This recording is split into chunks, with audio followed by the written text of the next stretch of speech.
Ladies and gentlemen, I got a very special treat for you today on the HammondCast show on KYOU Radio.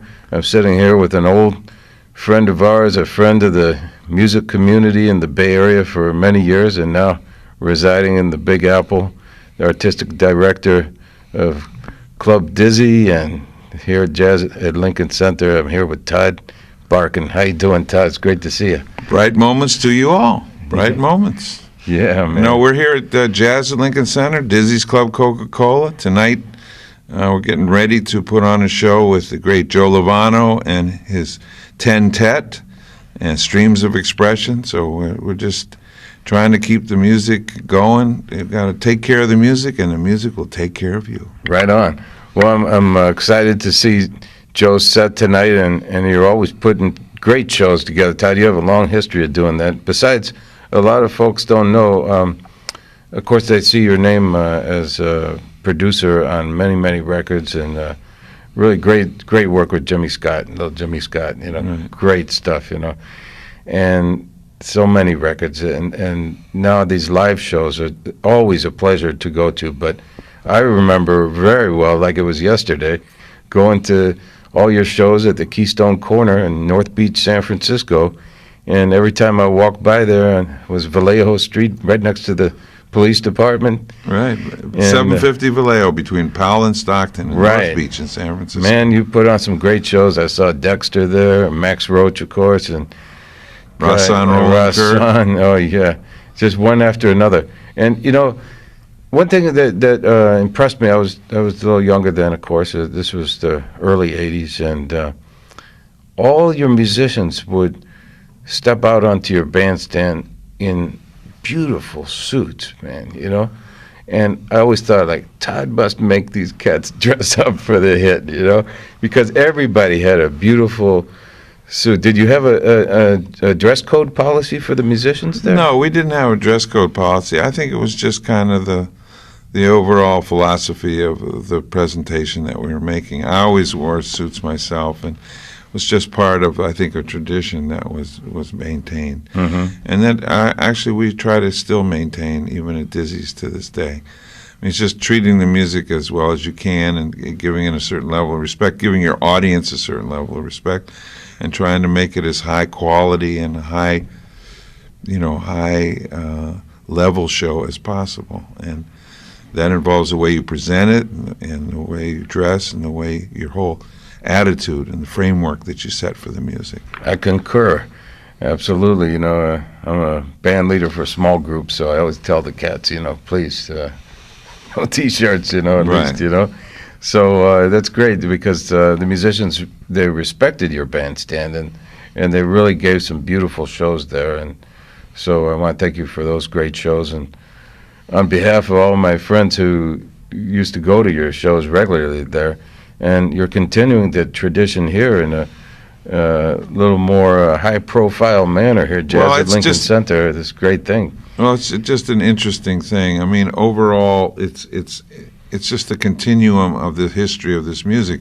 In 1979, 1980, Wynton Marsalis came through Keystone Korner with the great Art Blakey and the Jazz Messengers. Oh, yes, I remember that. Right. And we became friendly after that. And years later, Wynton said, well, I'm putting together a Jazz at Lincoln Center, and which very well may involve a club. And don't be surprised if one day we aren't working together again, Mm-hmm. Both putting on some concerts and doing things in a club that I envision being part of Jazz Lincoln Center. And lo and behold, here I am, and we started in 2004 with Dizzy's Club Coca-Cola. Actually, I came to work at Jazz Lincoln Center in 2001 and have been working here ever since with Wynton and a whole team of great people here at Jazz Lincoln Center.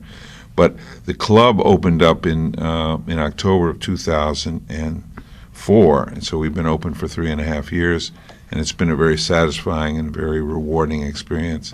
It feels to me almost like Keystone Korner revisited in Manhattan overlooking Central Park, so it's a good feeling. Yeah, well, you're here constantly. You're really you're running the club personally, and everybody knows you here, and everybody respects you. And it's a great feeling and a great vibe. And so you took that old vibe that you had from the Bay Area and brought it to the Big Apple, man. It's really great to see that you're continuing that and in a big way, you know. I think it's important that this music, I mean, those of your people like yourself and those of us who work in this music, who for whom jazz is as much a way of life as anything else, and I think it's important that our audience understand that jazz, the people that are really most committed to it and do the most work in it and really have the most longevity in jazz are also the people who have the greatest love for it. I mean, it is very much, without being corny or being overly idealistic, it is a labor of love. And, right. And it's a music that is all about that kind of love. Yeah. And there's certainly no, very little get-rich-quick scheme in the jazz framework. It has to be about. That's for sure. It has to be about. But you get a reward. You get the payoff is the wonderful, wonderful music that you're blessed to work with, and that enriches your life and enriches the people that share in that music with you. It's something to share with the people that you're working. It isn't just something you sell to other people. Very well said, Todd. It's a labor of love, a heart and soul, man.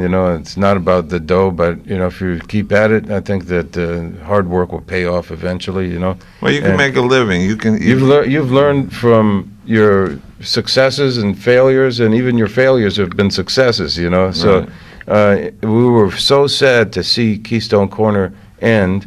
It was the end of an era, but I remember when you came out to New York, you told me, how it ended, and there was a big benefit and everything. It didn't work out the way you wanted it, but and people didn't want that club to end. So have you got just a little nugget of wisdom that you can pass on to people who are trying to do a similar thing out there, so they don't find that pitfall that will end their place? Because longevity is the thing. Well, no, it's mostly about your dedication and your real love of the music is the most important thing, and that will take you through an awful lot. And I got to hand it to the people like Kaz and Yoshi that have been there with Yoshi's all those years. I mean, it's paying off for them, their dedication, and they're hanging in there with it. And I think that what's important is your commitment to the music itself, and I think that the music itself, in terms of younger people working with the music, what we need more than anything else, we have a plethora of great players, great young players. What we need more than anything out here are people who are dedicated enough, and I'm a musician myself, and it's important that there are more of us out here who are willing to kind of put themselves on the line and and take the risks and extend themselves. It's not, in many ways it can be a thankless job a good deal of the time, but you have to really love it enough to take those risks and take those lumps, and present the music and have people sometimes really work hard to make people be interested or get their interest or gain their interest and share the music with other people, so that this music can be perpetuated and can continue and grow. And right now, I know the IHAE has just gone through some very difficult challenges, and it itself went bankrupt. Very sad, but there's got to be International Association of Jazz Educators, which is one of the preeminent jazz organizations in the whole world. It's a huge shocker, And hopefully there will be other people that walk in and help, that process grow. Who I'm hoping there will be an upside to that somehow. But that was big. Financial failure, Right. But Todd, man, you're such an inspiration to me personally, and I just want to thank you for all the great music. And you have so many projects that we can't list them here now, but I'm going to be playing some of the projects that Todd's been involved in over the years and recently. And I want to tell the folks out there that you've got a great website, and it's easy to remember because, Barkan is Barkan, not Kin. Right. That's the only other way you can spell it, is Barkan. So can you give your website address? Because the folks. ToddBarkan.com. Right Todd on. .com. And you're an accessible cat, man, you know. easy to reach yeah. here at Dizzy's Club Coca-Cola. I'm here 6 nights a week, Tuesday through Sunday.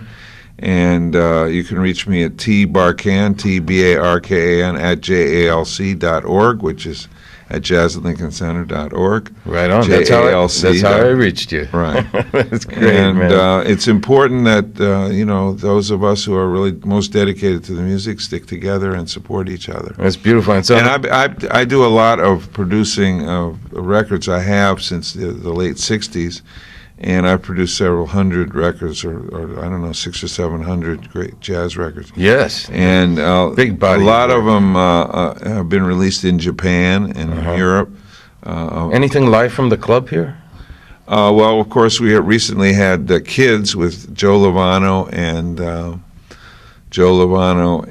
the wonderful Hank Jones, which was nominated for a couple Grammys. Going on 90 years old now. And I think there's going to shortly be a Freddie Cole recording live from Dizzy's. Well, you got a great sound there. Ernestine Anderson. And you know, I think there'll be quite a lot of recordings. I think that's a process that's just working itself out. That's great. There's a live series for those of you who want to listen to Dizzy's Club Coca-Cola every week. It's on XM radio once a week, Friday night at 8 o'clock, and then Sunday. Wow, that's exciting. Sunday at 1 o'clock in the afternoon. And you can hear live recordings from Dizzy's live broadcast once a week. That's really progressive, man. It's really fantastic. So we're trying to get the word out there. That's great, Todd. Well, you know, we're on KYOU in San Francisco, California, in the old city by the bay, your old digs there. So before we get out of here, what can you tell our listeners on KYOU? Well, if you take care of the music will take care of you. Right on, Todd. All right, man. Thanks, man.